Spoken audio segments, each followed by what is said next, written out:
Column reduction और रो reduction के बाद क्वेश्चन नंबर 10 कुछ इस फॉर्म में बन जाएगा आपके पास। इसको हमें सॉल्व करना है। अब दो तीन पंक्तियां ऐसी हैं जिनमें केवल एक जीरो आ रही है, 2, 5 और 6। उस स्थिति में इनको अभी हमें कवर करते हुए फिर न्यूनतम अवयव निकालते हुए और फिर हल करना पड़ेगा। सबसे ज़्यादा जीरो छठी लाइन में है, स्तंभ में है, तो उसको हम कवर करेंगे। एक तो ये पार्ट कवर हो जाएगा। फिर सबसे ज़्यादा जीरो हमारे पास इस कॉलम में है, इस कॉलम को पूरा कवर करेंगे। उसके बाद में सबसे ज़्यादा जीरो जो है कॉलम में, तो एक एक जीरो बची है। रो के अंदर इसमें 2 जीरो हैं। पहली पंक्ति में इस पहली पंक्ति को कवर कर देंगे। उसके बाद में सिर्फ 2 जीरो बची हैं। इनके लिए आप चाहे तो इस पार्ट में अलग कर देते हैं और इस पार्ट के लिए अलग से जीरो कवर कर देते हैं। अब जो बचे हुए एलिमेंट्स हैं उनमें सबसे न्यूनतम अवयव 1 आ रहा है। 1 के लिए हम हल करेंगे 1, 2, 3, 4, 5, 6। इसमें आ जाएगा 0, 7, 0, 5, 2, 1। फिर आ जाएगा 3, 5, 4, 3, 6, 0। फिर आ जाएगा 1, 3, 2, 0, 0। यहाँ पे हमारे पास 0 आएगा। चौथी लाइन में आ जाएगा 2, 0, 5, 1, 3, 1। फिर 3, 0, 2, 0, 6, 2, 4, 0। फिर 6, 5, 9, 10, 1, 0। अब जीरो मैपिंग करते हैं। अगर इसमें जीरो मैपिंग करते हैं तो अभी भी 2 और 6 ऐसे हैं जिनमें सिंगल सिंगल जीरो आ रही हैं। अगर 2 को डिस्ट्रीब्यूट कर देते हैं तो 6 जो पार्ट है वो हमारे पास खाली रह जाएगा। इसको हल करने के लिए फिर से जीरो बनाते हैं हम, कवर करते हैं। जीरो को अगर कवर करेंगे तो एक तो ये पूरी लाइन कवर हो जाएगी क्योंकि इसमें 4 जीरो है। इसमें 2 जीरो हैं तो ये कवर कर देंगे हम। उसके बाद में ज़्यादा जीरो किस में है? एक तो इस कॉलम में जीरो है, 2 जीरो, इसको कवर करेंगे। और एक इसमें 2 जीरो हैं, ये कवर कर देते हैं। बाकी जीरो कोई नहीं बची। अब सबसे छोटा अवयव 1 आ रहा है। 1 के लिए अगर हल करें तो यह आ जाएगा 1, 2, 3। ऊपर लिख लेते हैं इसको। यहाँ आ जाएगा 1, 2, 3, 4, 5, 6। 1, 2, 3, 4, 5, 6। इसमें अगर हल करते हैं तो पहली लाइन में आ जाएगा 0, 7, 0, 5, 2, 2। फिर 2, 5, 3। यहाँ हमारे पास ये 8 हो जाएगा। 0, 5, 2, 5, 3, 2, 4, 2, 5, 0। फिर आएगा 1, 4, 2, 0, 0, 1। फिर आएगा इसमें 2 जीरो, 1 जीरो, 5, 4 जीरो, 2, 1। फिर आएगा 1, 5, 0, 5, 5, 8, 1, 9 और 3, 0, 0, 0। अब जीरो डिस्ट्रीब्यूशन करते हैं। इसमें आ जाएगा देखो पहले में 2 है, इसमें 1 ही है, ये 0 डिस्ट्रीब्यूशन हो गया। इसको 0 डिस्ट्रीब्यूट कर देंगे तो ये दोनों कैंसिल हो जाएंगे। इसमें 1 0 बचेगी, ये कैंसिल हो जाएगा, ये 0, ये कैंसिल। अब हमारे पास बचता है, इसमें 1 0 है, इसके लिए कुछ भी नहीं बचा, यानी 3 के लिए हमारे पास कोई पार्ट नहीं है। तो एक बार और हमें इसको डिस्ट्रीब्यूट करना पड़ेगा। इसको डिस्ट्रीब्यूट करने के लिए सबसे पहले इसमें सबसे ज़्यादा 0, 3 0 इसमें बन रही हैं, ये कवर हो जाएगा हमारे पास। फिर 2 2 0 बन रही हैं लगभग सभी में, एक तो ये कंप्लीट हो जाएगा इसमें, एक इसमें इसको कंप्लीट कर देते हैं और एक इसमें ये कंप्लीट कर देते हैं, एक ये हमारे पास 0 कवर हो जाएगी। 2 2 0 वाली जो टर्म्स थी, चाहे वो रो में लेके चलें चाहे कॉलम में लेके चलें, सभी में आ रही थी। अब सबसे मिनिमम एलिमेंट फिर से 1 है तो यहाँ आएगा 1 2 3 4 5 और 6, इसमें आ जाएगा 0 9 0 6 3 3 1 5 2 2 5 0 0 0 0 4, यहाँ आ जाएगा 4 0 0 5, यहाँ आ जाएगा 1 3 4 7, यहाँ आ जाएगा 0 0 1 9, यहाँ आ जाएगा 0 2 3 0, यहाँ आ जाएगा 1 1 0 0। डिस्ट्रीब्यूशन करते हैं, इसमें 1 0 है, ये दोनों 0 कैंसिल, इसमें 1 0 है, ये 0 कैंसिल। इसके बाद में हमारे पास चॉइस आ जाएगी, कॉलम में देख लेते हैं, इसमें 1 0 है, ये कैंसिल, बाकी पार्ट हमारे पास नहीं आ रहा। अब इनमें हमारे पास चॉइस है, आप इनमें से कोई भी एक सिलेक्ट कर सकते हैं। अगर कोई भी एक सिलेक्ट कर लेते हैं तो इन दोनों में से मान लो मैं इसको सिलेक्ट कर लूँ, ये कैंसिल हो जाएगा, ये कैंसिल हो जाएगा। अब इन दोनों में 2 2 ऑप्शन है, आपकी मर्जी है, फोर्थ को 1 दे दीजिए, ये कैंसिल और ये कैंसिल, इसका डिस्ट्रीब्यूशन ये कंप्लीट, ये कैंसिल हो जाएगा, ये हमारे पास इस तरह से सॉल्व होगा। तो फर्स्ट के लिए तो आ गया आपके पास फोर्थ, सेकंड के लिए सिक्स्थ, थर्ड के लिए फोर्थ, थर्ड के लिए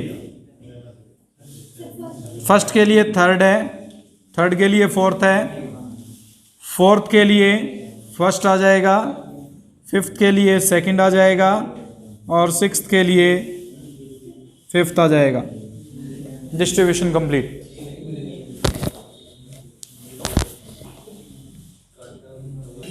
अगर 6 घंटे का रेस्ट नहीं है तो उसका मतलब हम उस फ्लाइट को या उस प्लेन को टेक ऑफ नहीं कर सकते या डिपार्चर नहीं कर सकते।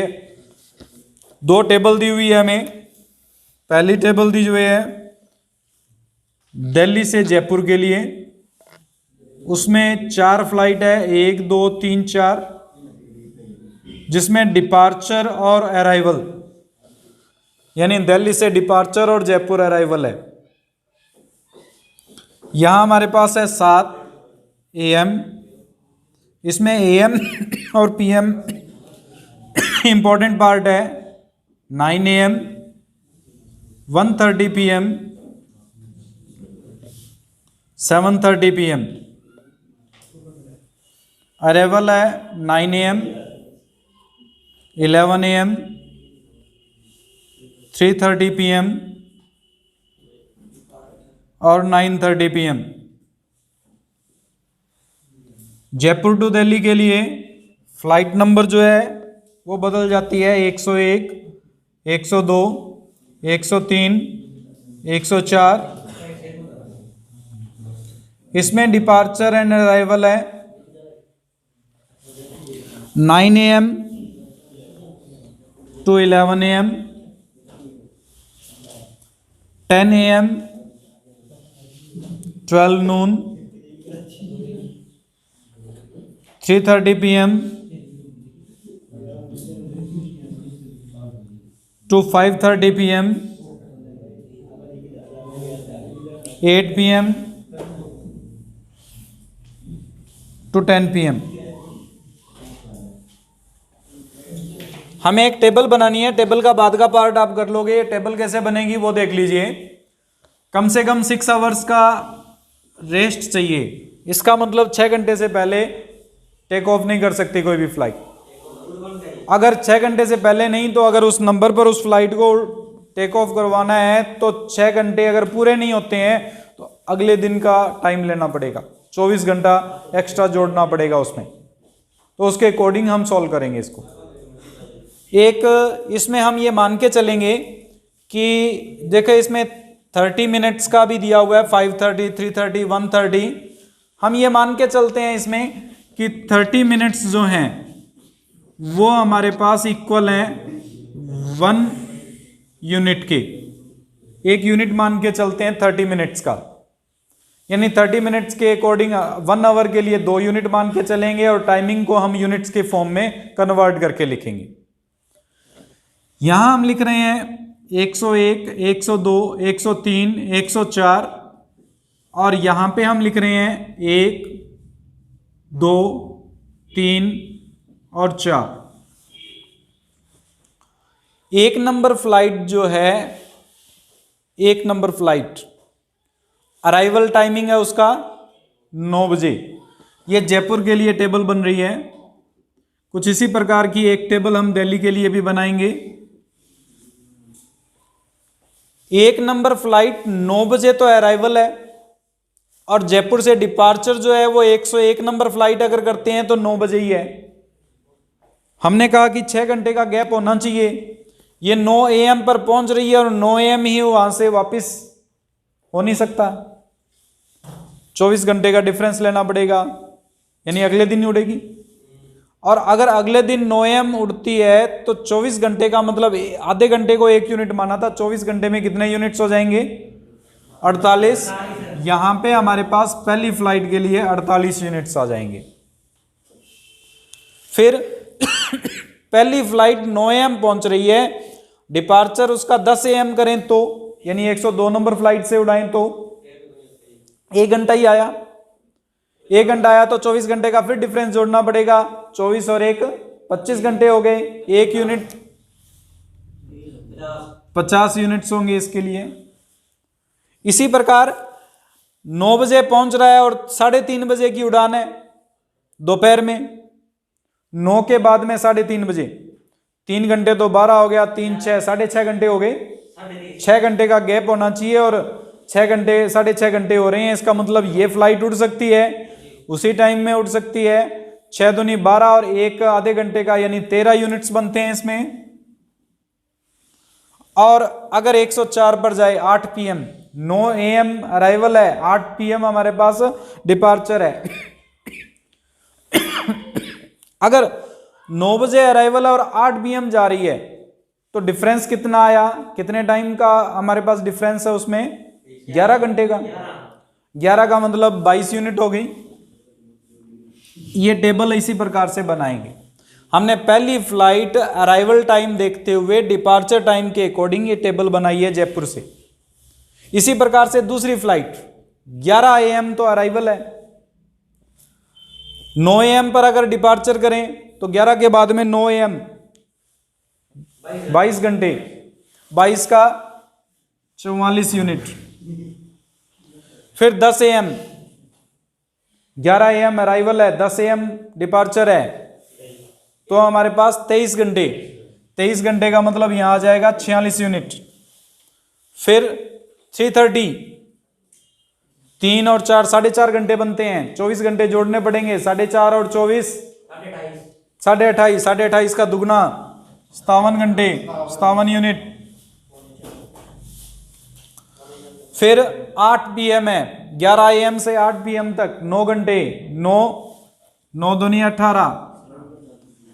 कुछ इसी प्रकार से 3:30 PM और ये टेबल बनाएंगे। दूसरी टेबल बनेगी दिल्ली के लिए।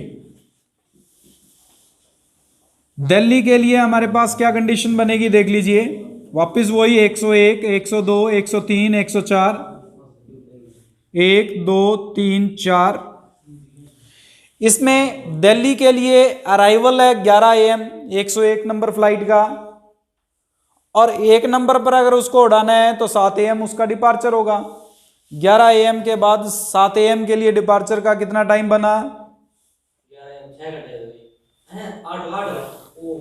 11 AM है, 1 घंटा तो वो हो गया, और उसके बाद में 12 और 1 13, 13 और 7 20 घंटे हो गए। अब 20 घंटे हो गए तो 20 दूना 40 हो गया यहां पे। फिर यही 101 नंबर फ्लाइट जो है 11 AM अराइवल है, 9 AM डिपार्चर हो दिल्ली से। उल्टा देखना, इसका अराइवल दिल्ली का और डिपार्चर दिल्ली से। 11 घंटे, 11 बजे पहुंची, 9 AM 22 घंटे हो गए, 22 दूना 44। ठीक है, 101 नंबर फ्लाइट अराइवल 11 AM है, डिपार्चर अगर पहली नंबर से अगर डिपार्चर करें तो कितना घंटा टाइम हुआ, इसमें करें तो कितने घंटे का टाइम आ गया, गैप कितने का हुआ।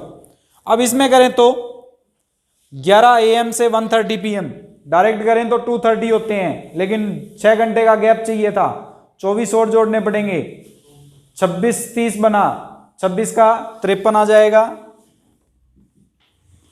और अगर 11 से 7:30 हो तो 1 और 8 8:30, 8:30 का मतलब 17। कुछ इसी प्रकार से ये भी टेबल तैयार करेंगे। दोनों टेबल को कंबाइंड करनी है हमें। कंबाइन कैसे करनी है? इन दोनों में जो मिनिमम होगा उसको लेके चलना है। जैसे मैं अभी एक और लाइन लिख देता हूं इसकी। हमारे पास सपोज करो 7 AM के लिए डिपार्चर है, अगर 12 नून पर पहुंचती है और 7 AM के लिए करें तो 12 और 7 19, 19 दूना 38, यहाँ 38 आएगा। 1 नंबर फ्लाइट 102 पर जाए तो 1 नंबर फ्लाइट अगर 103 के लिए हम सॉल्व करें तो 5:30 PM है, 7 AM है, 5:30 PM और 7 AM, 7 तो वो हो गए और 6 13 13 13.5, 13.5 का मतलब हो जाएगा 13 26 और 1 27। फिर 10 PM अराइवल है, 7 AM डिपार्चर है, तो 2 और 7 9 घंटे हो गए, 9 दूनी 18। कुछ इसी प्रकार से हम बाकी की टेबल पूरी करेंगे। अब इन दोनों को कंबाइंड कैसे करेंगे? कंबाइंड में देखो 101, 102, 103, 104, यहाँ 1 2 3 4, इसमें और इसमें छोटा कौन सा है दोनों में से? अवयव वो 40 यहां लिखा जाएगा। इन दोनों में छोटा ये 38 लिखा जाएगा, फिर 13 और फिर 18, 44 दोनों में सेम है। उससे आगे के एलिमेंट्स निकाल के वो टेबल जो बनेगी उसके लिए रो रिडक्शन और कॉलम रिडक्शन करते हुए फिर सॉल्व करना है। ठीक है, ये जो टेबल नहीं बनेगी जो हमने सबसे लोएस्ट एलिमेंट लिया था, इसके लिए हमें कॉलम रिडक्शन रो रिडक्शन करते हुए और जीरो निर्दिष्टीकरण करना है। उसके अकॉर्डिंग हमें पता चलेगा कि कौन सी फ्लाइट कितने नंबर पर उड़ेगी, तो वो ज़्यादा कम टाइम लेगी।